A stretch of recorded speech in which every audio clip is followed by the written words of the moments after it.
नमस्कार, मैं एस्ट्रोलॉजर सीमा शर्मा अपनी एस्ट्रोलॉजी के YouTube चैनल पर आपका हार्दिक स्वागत करती हूँ। आज मैं जिस विषय के बारे में आपसे बात करना चाहती हूँ वह एक बहुत ही ज्वलंत विषय है जो आजकल के समाज में हम देख रहे हैं। बहुत अधिक समस्या विवाहों में आती जा रही है, शादियों में बहुत अधिक समस्या हम देख रहे हैं कि अक्सर क्या होता है, शादी होती है और थोड़े समय बाद ही कई बार पति पत्नी के बीच संबंधों में इतनी अधिक परेशानी आ जाती है कि तलाक की नौबत आ जाती है। और आज की डेट में, आजकल के युग में हम यह देख रहे हैं कि पति पत्नी के बीच तलाक, डिवोर्स, संबंधों का अलग होना, यह सब चीज़ें इतनी ज़्यादा बढ़ती जा रही हैं कि संभालना मुश्किल हो रहा है। समझ ही नहीं आ रहा है कि आजकल परिवारों में क्यों इतनी समस्याएं आती जा रही हैं। क्या कभी आपने सोचा है कि इन चीज़ों का ज्योतिषीय अध्ययन करके, हमारी कुंडली का अध्ययन करके भी हम इस बात का पता लगा सकते हैं कि किसी व्यक्ति की लाइफ में इस तरह की परेशानियां क्यों आती हैं। हाँ, यह सही है कि यदि हम ज्योतिषीय अध्ययन करें और कुंडलियों का ठीक से विश्लेषण करें तो हमें पता चल जाएगा कि किस व्यक्ति की कुंडली में क्या परेशानी है और किस व्यक्ति की लाइफ में शादी से संबंधित परेशानियां आ सकती हैं।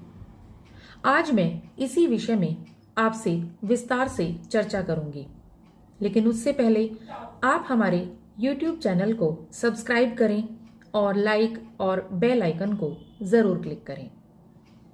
तो आइए बात करते हैं आज के इस ज्वलंत विषय के बारे में। कुछ लोगों ने मुझसे सवाल पूछा कि मैम, ऐसा क्यों होता है कि इतने तलाक होते जा रहे हैं, इतने संबंधों में परेशानियां होती जा रही हैं, पति और पत्नी के बीच में लड़ाई झगड़े इतने अधिक रहने लगे हैं, क्या रीज़न हो सकता है? कोई व्यक्ति इसका कुछ रीज़न बताता है, कोई कुछ रीज़न बताता है। कभी लगता है कि परिवार की वजह से संबंधों में खराबी आ गई, कभी लगता है कि फाइनेंशियल रीजंस की वजह से जो है परिवार में परेशानी आई है, पति पत्नी के झगड़े स्टार्ट हो गए। कई बार लगता है कि आजकल आज़ादी का बहुत अधिक स्वभाव हो गया है लोगों का, एक दूसरे के साथ एडजस्टमेंट मुश्किल हो गया है, इसलिए शायद ऐसी परेशानियां आ रही हैं, या कहें कि बर्दाश्त की कमी हो गई है। लेकिन ठीक है, ये सब चीज़ें तो एक अलग मायने रखती हैं। लेकिन मैंने देखा है कि बहुत से परिवारों में इस तरह की परेशानियां आती हैं कि परिवार के बहुत अधिक समझाने के बाद भी, बहुत अधिक एडजस्टमेंट को बिठाने की कोशिश करने के बाद भी संबंध अक्सर खराब हो जाते हैं। इसका क्या कारण है? और स्थिति तलाक तक पहुंच जाती है। क्या कारण है? इसका कारण यह है कि कहीं ना कहीं लड़के या लड़की की कुंडली में अवश्य ही ऐसी परेशानी होती है जिसका यदि उपाय ना किया जाए तो उनके बीच में संबंधों में इतने अधिक परेशानी आ जाती है, संबंध इतने अधिक खराब हो जाते हैं कि उनके बीच में तलाक की नौबत आ जाती है। तो ऐसा क्यों होता है? मैंने बहुत सी कुंडलियां देखी हैं। लोग हमारे पास एक्चुअली तब आते हैं, मैं आपको सच्चाई आज की ये बताऊं कि क्योंकि लोग इतने अधिक मॉडर्न हो गए हैं, इतने अधिक आधुनिक हो गए हैं कि इन चीज़ों पर बहुत कम विश्वास कर पाते हैं। लेकिन क्या होता है कि मॉडर्न हो जाते हैं, लव मैरिजेस हो जाती हैं, अरेंज मैरिज में भी कई बार लोग इन बातों की तरफ ध्यान नहीं देते, कुंडली मिलान भी कराते हैं। अक्सर क्या होता है, कुंडली मिलान अपने आप ही नेट पर देखकर कर लेते हैं या किसी पंडित जी से ऐसे ही कुंडली मिलान करा देते हैं। पता चलता है कि 30-32 गुण मिल गए 36 में से, लेकिन फिर भी शादी में परेशानी आ गई। तो क्या गुण मिलना ही काफी है? नहीं, ऐसा नहीं है। हमें देखना ये होगा कि सबसे पहले किसी लड़के या लड़की की यदि हम शादी करने चलते हैं, चलिए सबसे पहले अपने बच्चे की ही बात करते हैं। मान लीजिए हम अपने बेटे या बेटी की विवाह करने चलते हैं, तो हमें देखना होगा कि कहीं उसकी कुंडली में ऐसी कोई परेशानी तो नहीं है जिससे कल को उसकी लाइफ में परेशानी आ सकती है या उसका वैवाहिक जीवन खराब हो सकता है।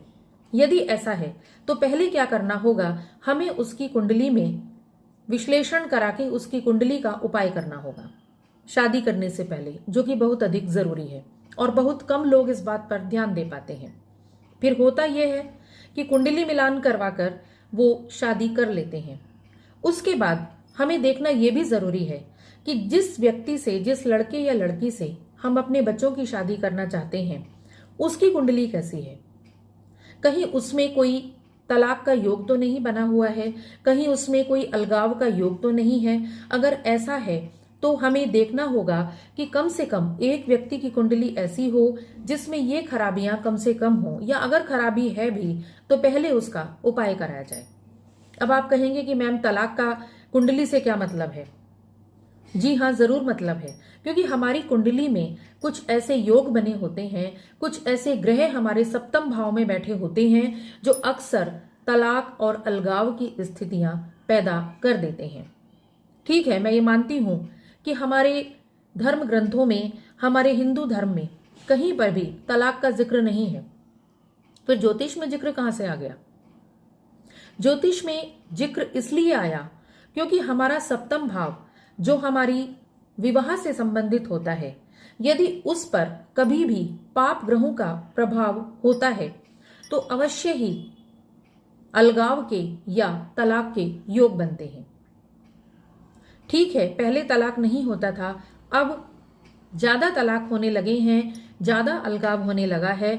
ऐसा इसलिए क्योंकि जैसे जैसे कलयुग बढ़ता जा रहा है, जैसे जैसे आधुनिकीकरण की तरफ हम चल रहे हैं, वैसे वैसे पाप ग्रह जो हैं हमारी कुंडली में अधिक प्रभावी होते जा रहे हैं। और मैं ये देखती हूँ कि आज की डेट में इतनी अधिक कुंडलियों में खराबी दिखाई देती है, इतना अधिक परेशानियां दिखाई देती हैं, स्पेशली न्यू जनरेशन में, कि कहीं ना कहीं उनके संबंध खराब होते हैं। और मैं ये गारंटी के साथ कह सकती हूँ कि जितनी भी मैंने कुंडलियां ऐसी देखी हैं जिनमें सप्तम स्थान पर पाप ग्रह का प्रभाव होता है, वहां पर अवश्य ही 95% से ज्यादा केसेस में तलाक की नौबत आ जाती है। वो कौन से पाप ग्रह होते हैं, वो कौन से ग्रह हैं जिनकी वजह से इस तरह की स्थितियां पैदा होती हैं। वो हैं राहु, केतु, शनि और मंगल। जब भी इस तरह के ग्रहों का प्रभाव हमारे सप्तम भाव पर होगा, सूर्य भी यह काम कराता है, तो अवश्य ही हमारे संबंधों में खराबी आएगी। पहले क्या होता था, पहले जब हम इन चीजों की तरफ इतना ध्यान नहीं देते थे, मान लीजिए तलाक भी कम होते थे, तो क्या होता था, कहीं ना कहीं देखते थे कि हस्बैंड और वाइफ में से या तो किसी एक को कुछ हो गया, किसी एक की मृत्यु हो गई, या किसी न किसी कारण से दोनों अलग रहने लग गए। जैसे कई बार मैंने देखा है जब अलगाव की स्थितियां बनती हैं, जब ऐसे पाप ग्रह कुंडलियों में बैठे होते हैं, तो या तो संबंध अलग हो जाते हैं, या फिर हस्बैंड या वाइफ को किसी न किसी कारण से दूर रहना पड़ता है, या फिर किसी एक के जीवन पर कोई संकट आ जाता है। यानी यदि कोई ग्रह ऐसा है जो सप्तम स्थान पर बैठा हुआ है या सप्तम स्थान पर अपना प्रभाव डाले हुए है, स्पेशली केतु, मंगल, शनि और राहु, ये 4 ग्रह ऐसे हैं जो वहां पर सप्तम स्थान पर बैठकर कहीं ना कहीं अलगाव की स्थितियां बनाते हैं। शनि अकेला इतनी स्थिति नहीं बनाता। जब कभी शनि सूर्य के साथ या केतु के साथ या राहु के साथ सप्तम स्थान पर बैठा होता है या वहां पर दृष्टि बनाए होता है, तो अवश्य ही मैंने देखा है कि इस तरह की स्थितियां बन जाती हैं। और कई बार तो इतने अधिक पाप ग्रहों का प्रभाव मैंने देखा है कुंडलियों पर। कुछ कुंडलियां मैंने ऐसी देखी हैं कि वहां पर कई बार 1 क्या 2 क्या 2-2 3-3 शादियां भी सक्सेसफुल नहीं हो पाती। ऐसा इसलिए क्योंकि विवाह भाव इतना अधिक पीड़ित हो जाता है, विवाह भाव का स्वामी पीड़ित होता है, वहां पर पाप ग्रह बैठे होते हैं, या विवाह भाव का स्वामी यदि व्यय भाव में गया हुआ होता है, तो अवश्य ही इस तरह की स्थितियां बनती हैं। तो आपको करना क्या है, सबसे पहले अपनी कुंडली का विश्लेषण आपको कराना चाहिए। और यदि इस तरह की स्थितियां आपकी कुंडली में बनी हुई हैं, तो अवश्य ही आपको अपना कुंडली का उपाय कराना चाहिए, क्योंकि उपाय बहुत अधिक जरूरी है। तो आप देखें कि यदि आपकी संबंधों में भी इस तरह की परेशानियां बन रही हैं, यदि पति पत्नी के बीच कोई परेशानी, कोई अलगाव की स्थिति बन रही है कि स्थिति तलाक तक पहुंच सकती है या पहुंचने वाली है, तो मैं आपको सलाह दूंगी कि इस तरह की स्थितियां आने से पहले ही यदि आप अपनी कुंडली का विश्लेषण कराकर समुचित उपाय करें तो अवश्य ही आप इन स्थितियों से बच सकते हैं। और मैं तो ये सलाह दूंगी कि हमेशा विवाह करने से पहले आप कुंडलियों का मिलान तो अवश्य कराते हैं, लेकिन एक समुचित विश्लेषण भी आपको कुंडली का कराना चाहिए, क्योंकि यदि किसी एक भी व्यक्ति की कुंडली में इस तरह की परेशानी है तो कम से कम उसका या तो उपाय हो जाए और साथ ही दूसरा व्यक्ति ऐसा ढूंढा जाए जिसकी कुंडली में इस तरह की परेशानी ना हो।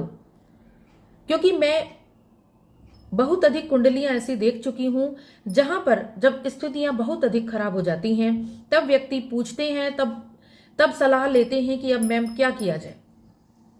अब बताइए, यदि पहले ही उन कुंडलियों का विश्लेषण करा लिया जाता, यदि पहले ही देख समझकर विवाह किया जाता तो ऐसी स्थितियां शायद नहीं आती। और आप विश्वास कीजिएगा, मैंने ऐसी कुंडलियां देखी हैं जहां पर यदि अलगाव का योग बना हुआ है, यदि तलाक का योग बना हुआ है, तो लोगों को पता ही नहीं चलता, परिवार को पता ही नहीं चलता कि किस कारण से हस्बैंड और वाइफ के बीच में, पति पत्नी के बीच में इतनी बुरी स्थिति हो गई कि अचानक से तलाक की स्थिति आ गई। क्यों? क्योंकि उनकी कुंडली में प्रॉब्लम थी, उनकी कुंडली में इस तरह के योग बने हुए थे जिसका उपाय नहीं किया गया। क्योंकि इस तरह के ग्रह जब कुंडली में बैठे होते हैं तो जरूर ही इस तरह की स्थितियां पैदा कर देते हैं अपनी दशाएं आने पर कि अवश्य ही हस्बैंड और वाइफ के बीच में दूरी इतनी अधिक बढ़ जाती है, इतनी अधिक परेशानी आ जाती है कि उनको अलग होना ही पड़ता है। तो मैं आपको सलाह दूंगी कि ऐसी स्थितियां आने से पहले आप अपनी कुंडली का विश्लेषण अवश्य कराएं और समुचित उपाय करें, जिससे हमारे समाज में जो ये शादियों की समस्या चल रही है, शादियां सक्सेसफुल नहीं हो पा रही हैं, इसका कुछ ना कुछ उपाय किया जा सके। जरूरत है सही ज्ञान की और सही सलाह की। तो मैं आपको सलाह दूंगी कि किसी अच्छे ज्योतिषी से अपनी कुंडली का समुचित विश्लेषण अवश्य कराएं। तो आप हमारे YouTube चैनल को सब्सक्राइब जरूर करें और लाइक और बेल आइकन को जरूर क्लिक करें। और यदि आपको किसी भी तरह की किसी सलाह की आवश्यकता है तो आप हमारे डिस्क्रिप्शन बॉक्स में दिए हुए नंबर पर संपर्क कर सकते हैं। धन्यवाद।